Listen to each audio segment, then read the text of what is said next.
नमस्कार विद्यार्थी मित्रांनो, स्टडी फ्लो अपडेट्स या आपल्या चॅनलवर तुम्हा सर्वांचे पुन्हा एकदा खूप खूप स्वागत आहे. मित्रांनो, काल म्हणजे 16 ऑगस्ट रोजी बॉम्बे हायकोर्टाच्या लिपिक पदासाठी जी टायपिंग परीक्षा पार पडली, पण ही परीक्षा देताना अनेक विद्यार्थ्यांना खूप मोठ्या मनस्तापाला समोर जावे लागलेलं आहे. न्यूज चॅनलवरती सगळीकडे तुम्ही पाहिलं असेल, कल्याण आणि औरंगाबाद सारख्या केंद्रावर मोठा गोंधळ उडवलेला आहे. पण काळजी करू नका, यावर स्वतः हायकोर्टाने एक अधिकृत नोटीस काढली आहे. आजच्या व्हिडिओमध्ये आपण ही संपूर्ण परिस्थिती आणि हायकोर्टाचा निर्णय सविस्तर समजून घेणार आहोत. व्हिडिओ शेवटपर्यंत पहा. चॅनलवर नवीन असाल तर सबस्क्राइब नक्कीच करा. बेल आयकॉन प्रेस करून ऑल नोटिफिकेशनवर क्लिक करा. तसेच तुम्हाला ऑफिशियल PDF, सर्क्युलर्स किंवा डॉक्युमेंट्स पाहिजे असतील तर व्हॉट्सअप आणि टेलिग्रामवर मिळून जाईल. लिंक डिस्क्रिप्शनमध्ये आहे किंवा डिस्क्रिप्शनच्या पहिल्या लिंकला क्लिक करा. तुम्हाला हे आर्टिकल जे आहे विस्तृत मराठी स्वरूपामध्ये वाचायला मिळेल.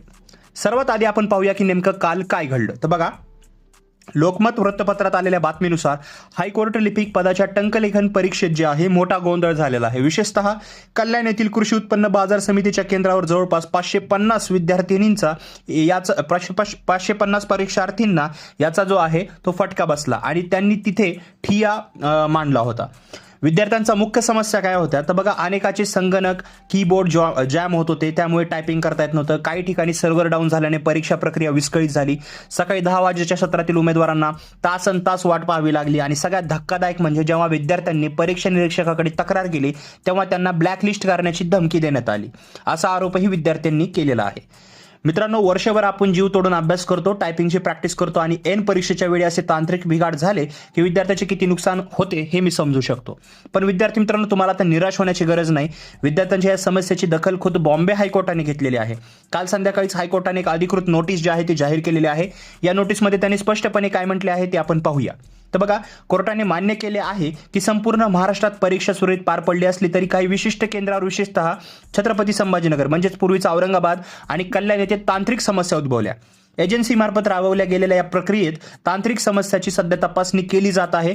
सर्वात महत्त्वाची ओळ म्हणजे याच्यामध्ये उमेदवारांना पुढील योग्य कारवाईबद्दल अधिकृत संवादाद्वारे रितसर कळवले जाईल. म्हणजे further appropriate course of action जे घेतले जातील त्याच्याबद्दल कळवलं जाईल. याचाच अर्थ असा की केंद्रावर खरोखरच तांत्रिक अडचणी आल्या होत्या, त्या विद्यार्थ्यांवर अन्याय होणार नाही. हायकोर्ट या प्रकरणाची चौकशी करत असून लवकरच फेरपरीक्षेबाबत किंवा इतर योग्य तो निर्णय घेतला जाण्याची दाट शक्यता आहे. त्यामुळे ज्या विद्यार्थ्यांचा पेपर या तांत्रिक अडचणीमुळे खराब गेला त्यांनी आता टेन्शन घेऊ नये. स्वतःला शांत ठेवा, न्यायव्यवस्थेवर विश्वास ठेवा. तुमच्या हक्काची संधी तुम्हाला नक्की मिळेल. मित्रांनो, मी यूट्यूबवर पाहत आहे, बऱ्याच ठिकाणी पाहत आहे, असं सांगितलं जातं परीक्षा पूर्णपणे रद्द करण्यात आलेली आहे आणि परीक्षा वापस घेण्यात येईल. तर असं बिलकुल नाहीये. याची चौकशी होणार आहे. याच्यामध्ये जे आहे पाहिलं जाणार आहे की चुका कुठे झाल्या, काय प्रॉब्लेम झाले किंवा याला दूर कसं केलं जाऊ शकतं.